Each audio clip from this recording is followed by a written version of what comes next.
मासिक सत्संग कार्यक्रम का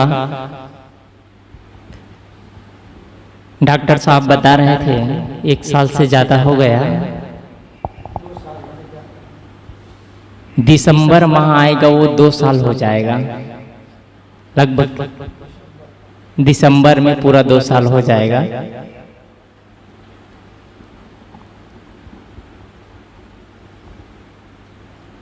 सत्संग से कितने लोगों को लाभ होता है नहीं होता है, जो सत्संग के प्रति रुचि लेंगे वही जानेंगे। जैसे अभी आप लोग यहाँ सत्संग में बैठे हैं, तो सत्संग में बैठे हैं तो आप लोगों ने एक निर्णय लिया,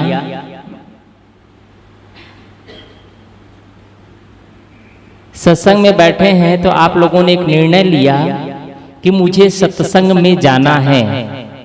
मतलब जाने अनजाने एक दूसरा निर्णय और क्या हो गया, आप लोग यहाँ सत्संग में बैठे हैं तो एक निर्णय लिए कि मुझे सत्संग में जाना है, लेकिन जाने अनजाने दूसरे एक निर्णय और हो गया कि मुझे बैठ करके मोबाइल नहीं चलाना है, मुझे घर में बैठ करके टीवी नहीं देखना है, मुझे घर में बैठ करके निंदा चुगली नहीं करना है। ये सारे निर्णय को आप लोगों ने किनारे कर दिया। आप लोग सत्संग के प्रति रुचि लिए, एक निर्णय लिए और ना जाने अनजाने में कई निर्णय उसके सामने आ गया है। कौन सा निर्णय? टीवी नहीं देखना है, मोबाइल नहीं चलाना है, एक दूसरे के साथ निंदा चुगली नहीं करना है। लेकिन एक आदमी के पास इनविटेशन गया, वो इनविटेशन देखा, मोबाइल चला रहा है, एक दूसरे के बारे में निंदा चुगली कर रहा है, एक दूसरे की राजनीतिक चर्चाएं चल रही है, घर में लड़ाइयां चल रही है। मतलब उन्होंने अस्वीकार कर दिया। किसको अस्वीकार किया? सत्संग को अस्वीकार किया। मतलब उन्होंने कई और अलग से निर्णय लिया कि मुझे वो रुचि है। लेकिन कई लोगों की मजबूरियां भी होगी, जैसे डॉक्टर साहब बता रहे थे, मेरी मजबूरी थी, नहीं आ पाए। सत्संग से दूसरों को फायदा हो या ना हो, खुद को फायदा होता है। कम से कम उतना समय हम बचे रहते हैं, कम से कम विचारों से हमारे अलग अलग विचार हमारे अंदर आते हैं, कई प्रकार के चर्चाएं होती है, कई प्रकार के नए चर्चाएं पैदा होती। लोगों को भीड़ पसंद है। अभी बालोद में प्रदीप मिश्रा जी का अभी चला था 4 दिन का, करीब करीब वहां बता रहे थे 17 से 18 लाख भीड़ रही। भीड़ पसंद है, अच्छाई पसंद नहीं है, यह हकीकत है। और सत्य हमेशा कड़वा होता है। सत्य को पीने के लिए हिम्मत चाहिए, सत्य को हजम करने के लिए ताकत चाहिए। सत्य को हमको ऐसे पी जाना है जिससे कूट कर जाना है, जीवन में अमल कर जाए उस सत्य को, और सत्य के प्रति इतना जागरूक हो जाए हम कि सत्य कभी कड़वा नहीं लगना चाहिए। लेकिन जितना ही सत्य कड़वा लगता है उतना ही हम सत्य से दूर होते चले जा रहे हैं। और जिस दिन सत्य अच्छा लगेगा, मतलब हम सत्य के प्रति रुचि ले रहे हैं। जब सदगुरु कबीर साहब हुए तब वही सत्य का डंगा पीटते रहे, और चौराहों में, बाजारों में, मंदिरों में, मस्जिदों में, कहीं भी किधर भी गए, जैसा देखे वैसे कह दिए। हो डरे नहीं, हो डरे नहीं। चौराहों में, बाजारों में कबीर साहब कहते हैं, लिए लुआठा हाथ, जो घर जा रहे आप न चले हमारे साथ। वो कहते हैं, मैं बाजारों में कहता हूँ, आवाज दे करके कहता हूँ, जो घर को जला दे वो मेरे साथ चलने के लिए तैयार हो जाए। घर क्या है? जिस घर में रहते हैं वो अहंता ममता की घर, ईर्ष्या की, राग की, द्वेष की घर, इन सबको जला दे वो मेरे साथ जा सकता है। कोई हिम्मत वाला ही जा सकता है। इसलिए सही दिशा में जाना कोई विरले लोग होते हैं। और इसीलिए मैं एक बार और चर्चा में कहा था कि कबीर पंथ की शिक्षा, और कबीर पंथ और कुछ और मत पंथ है जिसमें शिक्षा अच्छी दी जाती है, जहां नाच नौटंकियां कम चलती हैं, जहां जीवन का उद्देश्य बताया जाता है। बहुत सी जगह है, राधा स्वामी भी होता है, ओम शांति में भी है, गायत्री में भी है, लेकिन उन जगहों पर भीड़ कम होती है। उन जगह पर भीड़ कम होती है। उन जगहों पर भीड़ अधिक होती है जहां ज्यादा रोक टोक ना हो, रोक टोक ना हो। उज्जैन में काल भैरव मंदिर है, वहां शराब की मदिरा चढ़ती है। क्या भगवान भी मदिरा पीता है? तो बाबा अभी हुआ है एक धीरेन्द्र शास्त्री, उन्होंने कहा कोई बुरा नहीं है उसमें, शराब चढ़ाना कोई बुरा नहीं है। वक्ता लोग भी क्या बोल देंगे उसकी ही चलती है, लोग आंख मूंद करके स्वीकार करते हैं। क्या शराब पिएंगे? शिव भोले शराब पिएंगे? शिव के मंदिर मतलब होता है अपने अंदर शिवत्वपन को जगाना है, बुराइयों से हटते जाना है, जहर को पी जाना है। लेकिन अब के शिव भोले में से अभी शिव भोले के जितने पुजारी हैं उसमें से 99.5% लोग, मतलब आधे प्रतिशत लोग नहीं होंगे जो आदमी अंडा मांस मछली गुटखा शराब तंबाकू से बचे हो। जितने शिव की पुजारी हैं, अच्छे अच्छे पुजारियों को देखा है मैंने, कबीर पंथ से जुड़े थे, लेकिन कबीर पंथ से जुड़ने के बाद में धीरे से वो किस में चले गए? शिव भोले में चले गए। क्यों चले गए? बाद में पता चला यहाँ कबीर पंथ में बहुत ऑब्जेक्शन है। कहेंगे तुम बीड़ी मत पियो, गुटखा मत खाओ, अंडा मत खाओ, शराब मत पियो, मांस मत खाओ, चिकन मत खाओ, होटल में जाकर के चिकन बेयर मत पियो। इतना ऑब्जेक्शन कौन? इससे अच्छा हम अपनी जिंदगी जिए, और अपनी जिंदगी नहीं नरक की जिंदगी जीते हैं लोग, नरक की जिंदगी। इसलिए लोग कबीरपंथ से दूर हटते चले जाते हैं। और अंतिम में शिक्षा क्या मिलती है? वो आदमी जीता तो है, जैसे भी जी लेता है, और जब जाता है तो फैमिली के साथ भी जाता है, होटल में बैठता है, बियर भी पीता है, लेकिन आने वाली पीढ़ी उसको देखता है, आने वाली पीढ़ी देखता है पिता होटल में जाकर के पीता था, लेकिन बच्चा घर में पीता है, और घर में पीता है और इतना सवार हो जाता है कि जिस दिन जूता उठा करके अपने ही पिता के सिर पर जूता लगाता है, तब लगता है मैंने बच्चों को जैसे शिक्षा और संस्कार देना चाहिए था, शायद मैंने नहीं दे पाया, मैंने बच्चों को गलत शिक्षा और संस्कार दिया। उसी का परिणाम है आज मेरे बच्चे मेरे कहा नहीं मानते हैं। पूजा करना गलत नहीं है, लेकिन आदमी शून्य की ओर चलता चला जा रहा है। जिसको पकड़ना चाहिए, जिसको अर्जन करना चाहिए, जिसको अपने जीवन में ढालना चाहिए, उन चीजों से दूर हटता चला जा रहा है। और जो अंत में हम सब कुछ छोड़ करके चले जाएंगे ना, उसी के लिए पकड़ पकड़ पकड़, वही राग द्वेष। धन की जरूरत है, लेकिन धन गलत ढंग से ना कमाए, सही ढंग से कमाए। लेकिन आदमी अब क्या करता है? धन भी कमाता है और मंदिर में जाकर के उड़ेड़ देता है धन को। धन भी कमाता है और एक रुपया इकट्ठा करता है और बाबा और पंडितों के जाल में फंस करके पैसा को पूरा लुटा देता है। क्या मतलब है ऐसा धन कमाने से? जब हमको 40 रुपए 50 रुपए में हरी सब्जी मिल सकती है, तो क्यों हम 500 रुपया 1000 रुपए के चिकन बिरयानी खरीद करके हम खाएं, जिसमें किसी जीव की हत्या होती हो? ये सब आदमी की नासमझी और कमजोरी का परिणाम है। आदमी को अपने जीवन पर, अपने बाहों पर, अपने कर्मों पर भरोसा नहीं रह गया है, भगवान के भरोसे। और जितना आज ये ब्राह्मणवाद फैला है ना, एक ने लिखा है इस भारत देश का विकास कैसा होगा जहां PhD करने वाला व्यक्ति 5वीं फेल पंडित से जाकर के अपना भविष्य पूछता है। उन्होंने लिखा है कि इस भारत देश का विकास कैसा होगा जहां PhD करने वाला व्यक्ति, जो पूरा दुनिया को चलाने की क्षमता रखता है, वो आदमी अपना भविष्य एक 5वीं फेल ब्राह्मण से जाकर के अपना भविष्य पूछता है, एक बैगा से झाड़ फूक करने वाले से अपने भविष्य पूछता है, जो अपना भविष्य का निर्माण नहीं कर पाया, जो राग का भभूत दे करके बैठा है, जो 2-2 4-4 पैसा के लिए तरस रहा है, जो बीवी और बच्चे से प्यार से बात नहीं कर सकता, जिसके खुद के बच्चे नहीं हैं, वो दुनिया को बच्चे बांटते फिरते हैं, जिसके पास खुद धन नहीं है, वो कहते हैं यहाँ पूजा करो तो तुम्हारे पास धन धान्य से पूर्ण हो जाएगा। वो खुद दरिद्र बना बैठा है, कड़वे शब्द में खुद दरिद्र बन करके बैठा है और दूसरे को धन दे रहा है। क्यों हो रहा है? ये आदमी, जब आदमी की बुद्धि खराब हो जाती है ना, अपने कर्मों पर विश्वास नहीं होता है, तब ऐसे लोगों के झांसा में जाता है आदमी। इसलिए करना क्या है? सदगुरु कबीर की एक साखी है, इतनी सरल साखी है। कर बहिया बल आपनी छाण बिरानी आस, जाके आंगन नदिया वहे सोकस मरे प्यास। ये बाहर से अलग से परमात्मा, बाहर खुदा, बाहर भगवान, बाहर देवता मानने वालों के लिए भी है, और जो हम जैसे साधारण लोगों के लिए भी है, और उच्च कोटि के साधकों के लिए भी है। सबके लिए है इस पंक्ति।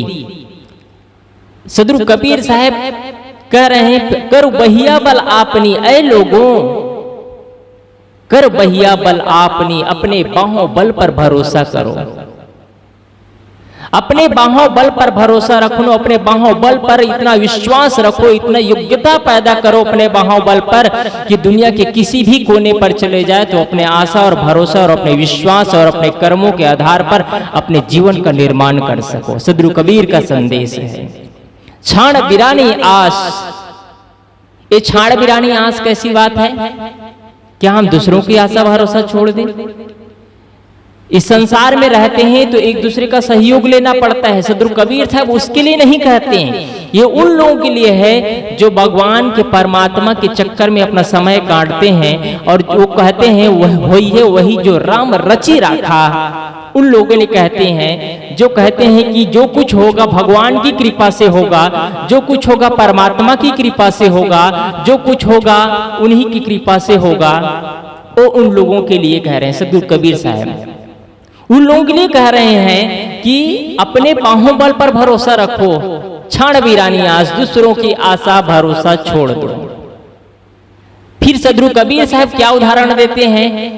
जाके आंगन नदियां बहे, सोकस मरे प्यास। जिसके आंगन में पवित्र नदी बह रही हो, कोई आदमी प्यासा मरे तो उसको नादान ही कहा जाएगा, उसको नादान ही कहा जाएगा।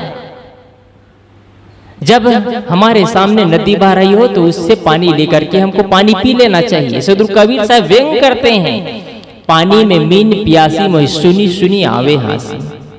वही साखी से मिलते जुलते बात है, आत्म ज्ञान नहीं होने पर वो बात है। सदगुरु कबीर साहब इसमें एकदम स्पष्ट कर देते हैं, पानी में मीन प्यासी मोहि सुनी सुनी आवे हासी।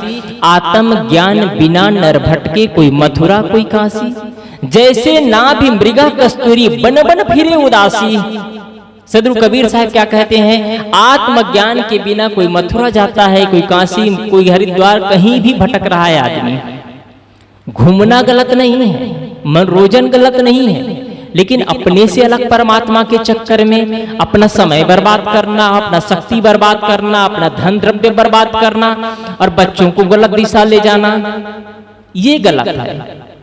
सदगुरु कबीर साहब उदाहरण देते हैं, जैसे मृगा के नाभि में कस्तूरी है और वो क्या करता है?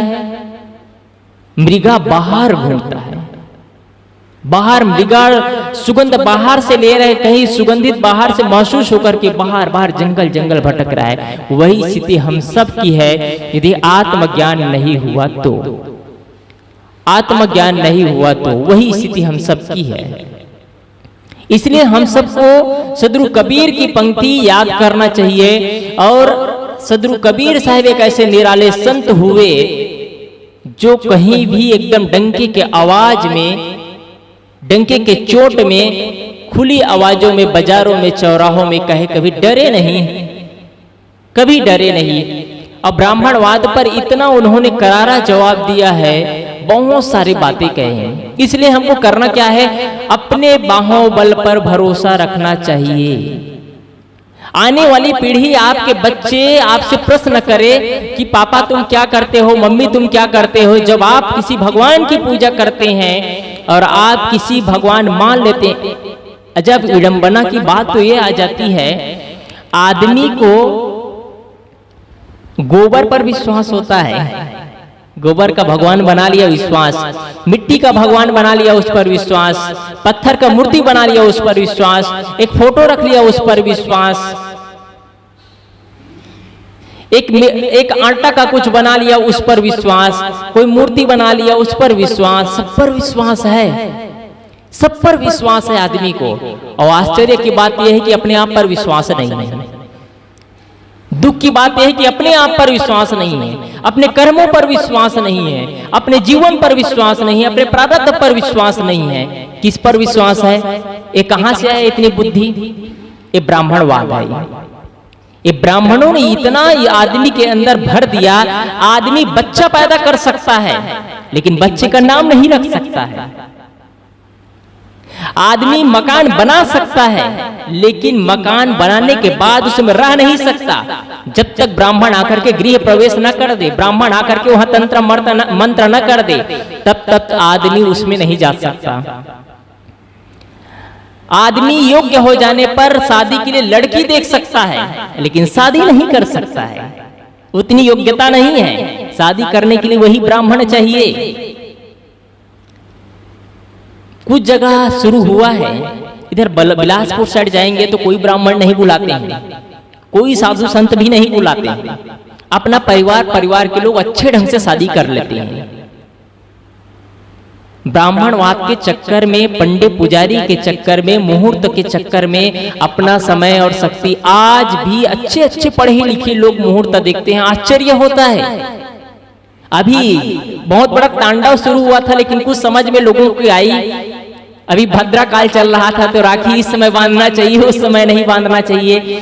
जब जहां भाई बहन का प्रेम का एक रिश्ता है, एक नाता है, एक विश्वास है, एक अटूट प्रेम है, वहां भी मुहूर्त चाहिए। प्रेम के लिए भी मुहूर्त चाहिए। प्रेम तो निस्वार्थ प्रेम होता है।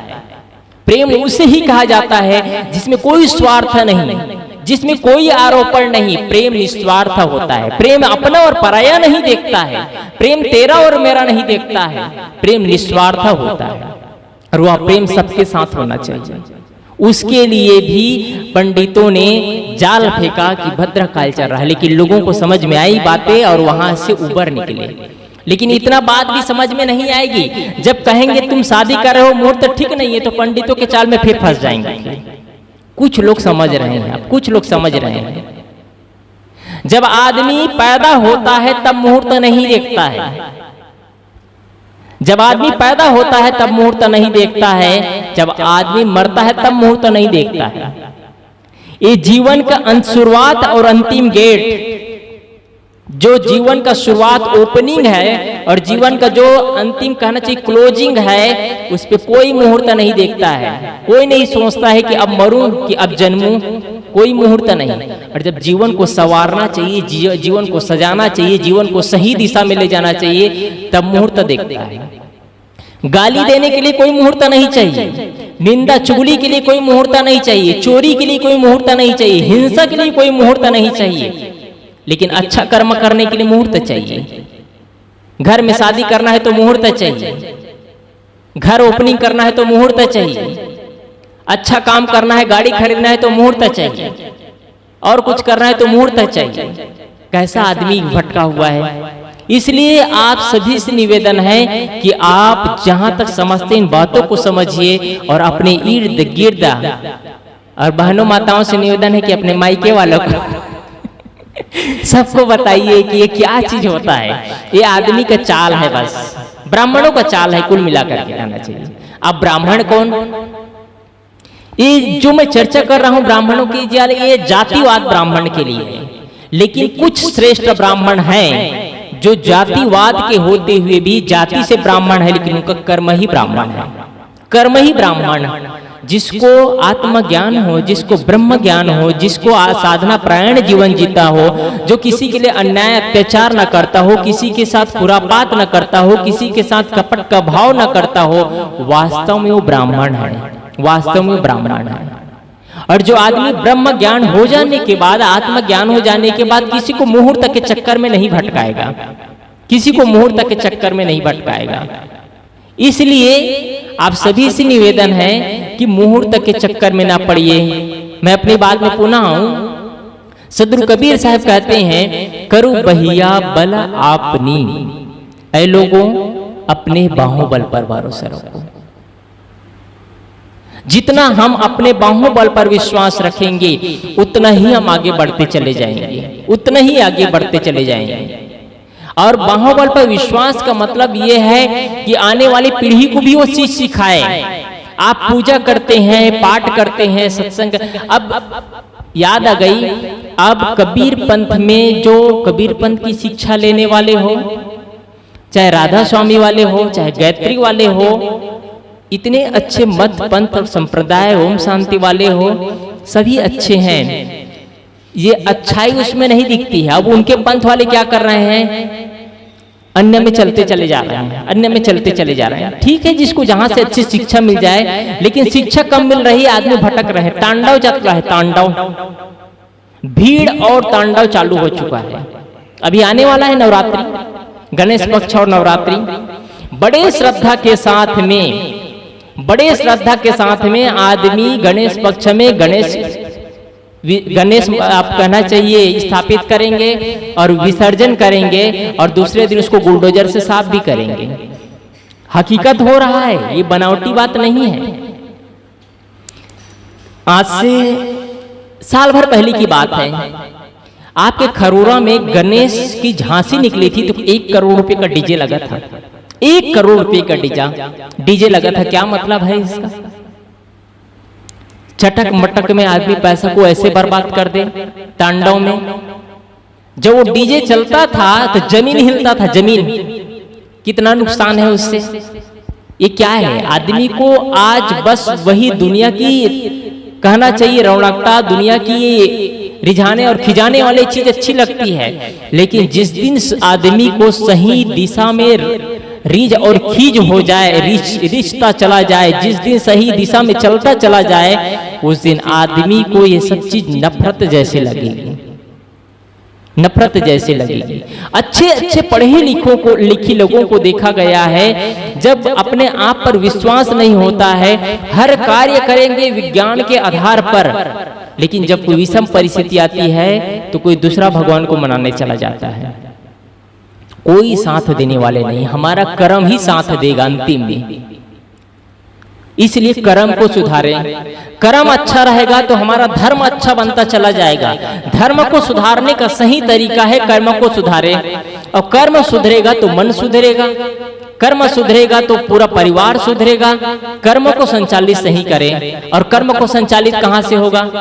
कर्म को संचालित करने के लिए मन से संचालन होगा, और मन को संचालित करने के लिए सही सत्संग की जरूरत है, सही सत्संग की जरूरत है। इसलिए आने वाली पीढ़ी को इस सत्संग के बारे में ज्ञान चर्चा होना चाहिए। जब तक हमको ये ज्ञान नहीं होगा, तब तक हम को अपने आप पर विश्वास नहीं। विश्वास की बात आती है तो मैं कहा करता हूं, आदमी को अपने आप पर विश्वास नहीं है। किस पर विश्वास होता है? जब आदमी नया मकान बनाता है तो आदमी नींबू और मिर्चा लगा देता है, उस पर विश्वास होता है। इतने बढ़िया ढंग से इंजीनियरिंग से नक्शा बनाया जाता है, उस पर विश्वास नहीं होता है। नींबू और मिर्चा गूंथ करके एक धागा में डाल देते हैं, उस पर विश्वास होता है। आदमी अच्छा मकान बनाता है और मकान बनाने के बाद में उसमें कुछ नजर न लगे, ये सोच करके आदमी क्या करता है? आदमी मकान के ऊपर में टायर लगा देता है या काली हंडी लटका देता है। एक संत ने कहा, यदि ऐसे ही विश्वास है तो आदमी को अपने ऊपर एक हंडी लटका देना चाहिए, उसको मौत की कभी नजर नहीं लगेगी, मौत की नजर नहीं लगेगी। आदमी जब अच्छे मैं कई बार कह चुका हूं, आदमी इतनी अच्छी गाड़ी लेता है और गाड़ी लेने के बाद में उस गाड़ी के इंजीनियरिंग पर भरोसा नहीं होता है, उसको एक लाल चुंडी पर भरोसा होता है। ये आस्था भी अजीब चीज है, लेकिन जो होना रहेगा वो होगा। लेकिन आस्था बुरी नहीं है, लेकिन अच्छी आस्था होना चाहिए। एक आदमी है जो किसी को इष्ट मान लेता है, भगवान मान लेता है और उसके हिसाब से कर्मों को सुधारता जाता है, तो वो बुरा नहीं है, कोई बुरा नहीं है। लेकिन अधिकतम लोग उसके हिसाब से बिगड़ते चले जाते हैं, क्योंकि कोई पावर देने, एनर्जी देने वाला नहीं होता है, कोई उनको हैंडल करने वाला ही नहीं होता है। बस भगवान बना लिया, भगवान के सामने सब चल रहा है, अंडा मांस मछली बकरा सब चल रहा है, क्योंकि कोई ऑब्जेक्शन नहीं है। भगवान को बिठा दिए, भगवान के सामने सब चलता है।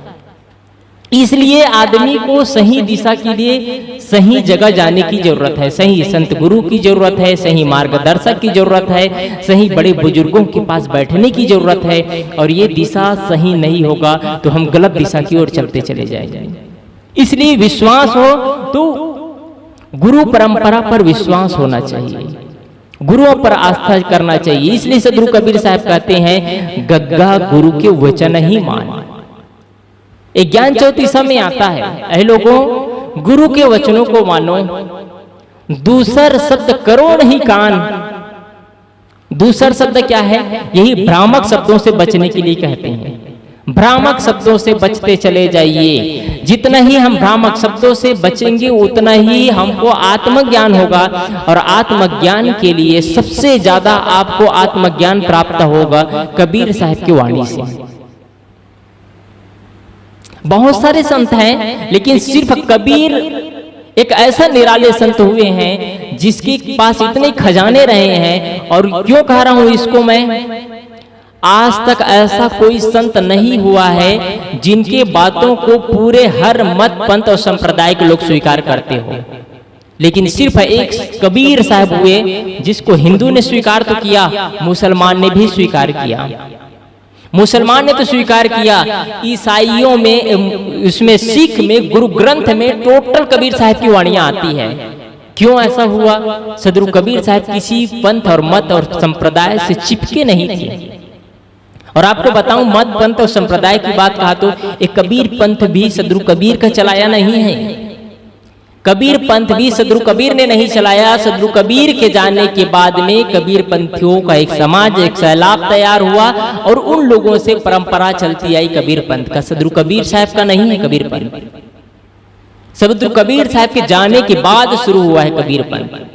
लेकिन अच्छा है किसी मत और पंथ। लेकिन एक चीज और कहूं मैं, यदि अपने आप को जानना है, यदि आत्मज्ञान प्राप्त करना है, तो हम इस सब को छोड़ना पड़ेगा, सबको छोड़ना पड़ेगा।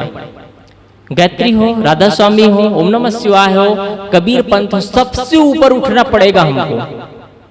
सबसे ऊपर उठना पड़ेगा आत्मज्ञान होने के लिए। सारे नियम तियम अलग जगह, ये पंथ और संप्रदाय इसलिए चलाया जाता है, भीड़ में सही दिशा से हैंडल करने के लिए एक सिस्टम दिया जाता है, भीड़ में लोगों को संचालित करने के लिए एक सिस्टम दिया जाता है। लेकिन जब आत्मज्ञान चाहिए, तब आत्मज्ञान चाहिए तो कबीर पंथ से भी ऊपर उठना पड़ेगा।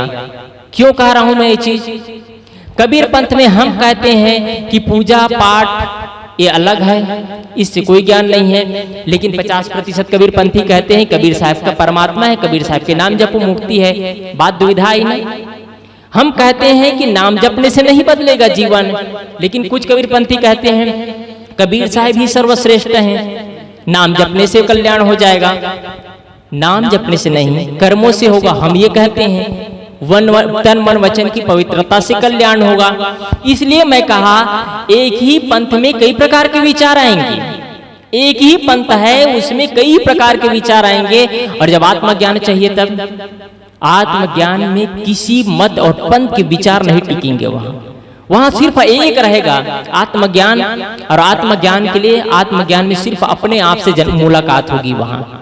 वहां कुछ नहीं, शून्य होगा। इसलिए ध्यान के लिए, इसीलिए संत जन कहा करते हैं ध्यान करना क्या है। कुछ लोग कहते हैं गुरु के चित्र पर ध्यान करो, कुछ लोग कहते हैं नाद में, बिंद में, श्वास में, शरीर के धड़कनों पर, किसी चित्र में, किसी शरीर में जो सर्कुलेशन हो रहा है, अपने ही शरीर में ब्लड आ रहा है, ब्लड जा रहा है। बहुत सारी विधियां है इसका। ये सब क्या है? मन को एकाग्र करने की विधि है, लेकिन ध्यान नहीं है। मन को एकाग्र करने की विधि है, लेकिन अंतिम ध्यान, जहां अंतिम ध्यान होगा, न वहां कोई आत्मा होगा, न परमात्मा होगा, न वहां कोई देवी होगा, ना देवता होगा, ना वहां कोई गुरु होगा, ना कोई शिष्य होगा, न वहां कोई भगवान होगा, ना भगवती होगा। सिर्फ आप होंगे वहां। आप एकदम रिलैक्स महसूस करेंगे, आपके जागते स्वरूप रहेंगे, और आप एकदम जागृत स्वरूप में मन में कोई विचार नहीं, कोई ग्रंथि नहीं, कोई लहर नहीं, कोई लहर नहीं। पानी में लहर ऊपर लहर पैदा होते चले जाते हैं, और पानी में जब लहर खत्म हो जाता है तो वही पानी में हमारी परछाई दिखाई देती है। पानी में लहर खत्म होने से पानी में हमारी परछाइयां दिखाई देती है, और लहर है तब हमारी परछाई नहीं दिखाई देती है। जिस दिन हमारे मन से विचार खत्म हो जाएंगे, विचार खत्म हो जाएंगे। कौन से विचार? न भूत का, न भविष्य का। न भूत का विचार रहेगा, न भविष्य का विचार रहेगा। वहां क्या रहेगा? एकदम शेष खाली। और वही ध्यान है मूलतः, कोई विचार नहीं। ध्यान के बारे में आते तो एक चीज कहूं, एक आश्रम आश्रम में ही प्रवेश करते ही एक बड़ा सा हॉल बना है, और बड़ा सा हॉल बना है, उसके चारों ओर कोई तरफ किचन है, कोई तरफ स्टेज, कोई तरफ निवास है, कोई तरफ कहना चाहिए ग्रंथालय है, कोई तरफ और कुछ बना है। आश्रम का जो ऑपरेटिंग सिस्टम है, बिजली पानी का, वो सब कुछ बना हुआ है। एक व्यक्ति आया और संत के पास, संत से मिले, और संत सबको घुमा रहे लाइन से। यहाँ संतों का निवास होता है, यहाँ भक्तों का निवास होता है, यहाँ भोजन बनता है, यहाँ स्टोर रूम है, यहाँ ऑपरेटिंग रूम है, सब कुछ। इसमें बीच बीच में संत पूछते हैं, महाराज जी वो क्या है जो बीच में बड़ा सा हॉल दिखाई दे रहा है, वहाँ क्या होता है? तो संत कहते हैं वहाँ कुछ नहीं होता है, वहाँ संत लोग कुछ नहीं करते हैं। फिर भक्त पूछते, थोड़ा दूर घूमते, और अच्छा वहाँ क्या करते हैं संत लोग जा करके? फिर वो संत कहते, गुरु महाराज करते, वहां संत जा करके कुछ नहीं करते हैं, कुछ नहीं करते हैं। फिर थोड़ा देर घुमाते, दिखाते, यह इधर सब्जी उगाया जाता है, इधर धानों की फसल, पूरा सिस्टम से पूरा आश्रम घुमा रहा है वो। बीच बीच में वो भक्त प्रश्न करता, वहां संत लोग जाकर के क्या करते हैं महाराज जी? फिर संत बोलते, वहां कुछ नहीं करते हैं। अंतिम में पूरे आश्रम की परिक्रमा कर लेने के बाद में संत पूछते हैं, संत से फिर पुनः पूछते, महाराज जी आपने इसको नहीं बताया। तब महाराज इसको अंदर ले जाते हैं और कहते हैं, यहाँ संत आकर के बैठते हैं, और बैठ करके अपने आप से मुलाकात करते हैं, और अपने आप से मुलाकात करते हैं तो वहाँ कुछ नहीं शेष, कुछ नहीं बचता है, सिर्फ ध्यान होता है। और ध्यान करना ध्यान नहीं है, ध्यान करना ध्यान नहीं है, कुछ ना करना ध्यान है। अंतिम ध्यान का निचोड़ ये है। अगर किसी भी मत पंथ और संप्रदाय के लोग कहते हैं कि गुरु पर ध्यान लगाओ, ये ध्यान का एक आलंबन है, ये ध्यान करना नहीं है, लेकिन ये बहुत ऊंची स्थिति है। थोड़ा देर बैठ करके देखेंगे 2 मिनट तो लगेगा कौन इतने सारे विचार आ रहे हैं, विचारों का बाउंडर चालू हो गया। हम जीवन में जो कुछ किए रहते हैं, एक दूसरे से वार्ताएं हुई रहती है, एक दूसरे के साथ जो भी कर्म हुआ रहता है, हम किसी को तेज बोले, किसी के साथ विनम्रता से पैदा किए, विनम्रता से व्यवहार किए, कोई हमको सम्मान दिए, कोई हमको अपमान किए, ये सारे विचार जब हमारे सामने आ जाते हैं तो लगता है मैं क्या कर रहा हूँ।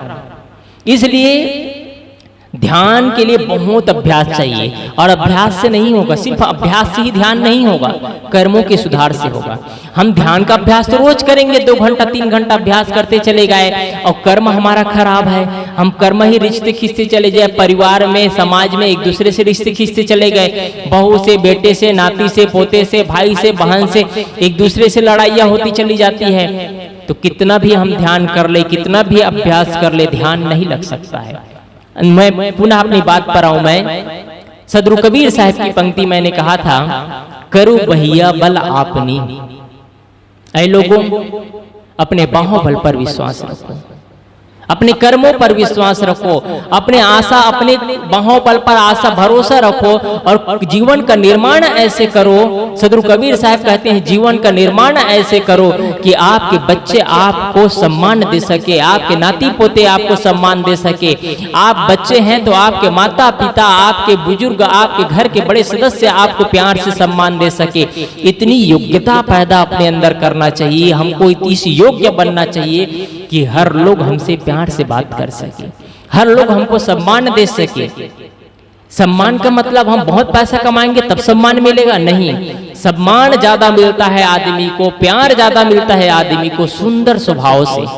यदि स्वभाव सुंदर है, जीवन सुंदर है, आचरण सुंदर है, व्यवहार सुंदर है, कर्म सुंदर है, और ये किससे होगा? सेवा से। सेवा से ही सबका दिल जीता जा सकता है, और सेवा से ही मन शुद्धि हो सकता है, सेवा से ही मन शुद्ध हो सकता है। इसलिए आप सभी से निवेदन करना चाहूंगा कि अपने बच्चों को सही दिशा में ले जाइए, आने वाले घर की पीढ़ी को सही दिशा में ले जाइए, अपने घर के बहू बेटों को समझाइए। आप पूजा करते हैं उसकी सार्थकता क्या है, उनसे प्रश्न करिए अकेले में, क्यों पूजा करते हैं, इससे क्या मिलता है। पूजा करना मना नहीं करना है, पूजा करे वो, लेकिन उसके अंदर एक नए बीज रोपित करना है। आप पूजा तो करो, लेकिन उसके हिसाब से जिसकी पूजा करते हो उसके अंदर, अपने अंदर शिव की पूजा करते हो तो अपने अंदर शिवत्वपन को जागृत करो। श्री राम की पूजा करते हो तो श्री राम जैसे बनने का प्रयास करो। किसी महापुरुष की पूजा करते हो तो उनके जैसे जीवन को बदलो। उनके अंदर एक नए प्रेरणा का अंकुर भरिए, उनके अंदर अंकुरित पैदा होना चाहिए, उनके अंदर एक नए बीज अंकुरित होना चाहिए। और माता पिता के प्रति, घर के बड़े बुजुर्गों के प्रति श्रद्धा से वो भर जाए, वो उस योग्य खुद को बनना पड़ेगा। लेकिन जब हम खुद को तरासेंगे तो आने वाली पीढ़ी हमको सम्मान देंगे, नहीं तरासेंगे तो ऐसे ही पानी फेंक दिए जाएंगे। और जब तरास दिए जाएंगे तो वही पानी 20 रुपया 50 रुपया लीटर में बिकेगा।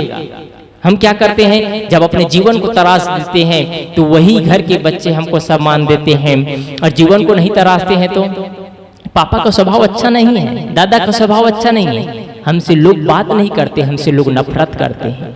इसलिए सदगुरु कबीर की पंक्ति, करो वही बल आपनी छाण बिरानी आस, जाके आंगन नदिया बहे सोकस मरे प्यास। बस इतना ही कह करके अपनी वाणी को मैं विराम देता हूँ। परम पूज्यवर साहब जी के विचार सुनेंगे। उसके पूर्व गढ़शिवनी से श्री